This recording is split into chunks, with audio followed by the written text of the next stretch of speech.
Welcome to Prajakshetram. TDP Janasena పొత్తు అనంతరం YCP నుంచి పవన్ కళ్యాణ్ గారు ఎదుర్కొన్న విమర్శలు, తిట్లు మరొకరు ఎదుర్కొని ఉండరు.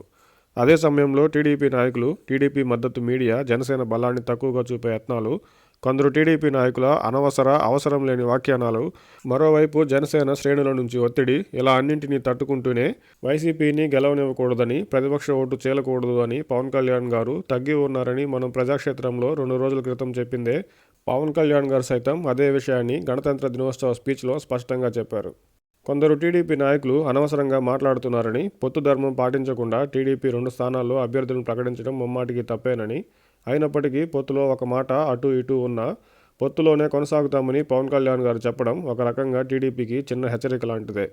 తనపైన కూడా జనసైనికుల ఒత్తిడి ఉందని చెప్తూ టీడీపీ 2 స్థానాలకు అభ్యర్థుల ప్రకటన చేసింది కాబట్టి జనసేన కూడా రాజోలు, రాజానగరం 2 స్థానాల్లో పోటీ చేస్తుందని ప్రకటించి వైసీపీ ప్రచారం చేస్తున్నట్టు పొత్తులో భాగంగా జనసేన టీడీపీకి లొంగిపోయి లేదని, జనసేనకు కావాల్సిన సీట్లపై గట్టిగానే ఉన్నామని వైసీపీ విమర్శలకు కౌంటర్ ఇచ్చినట్టు అయింది.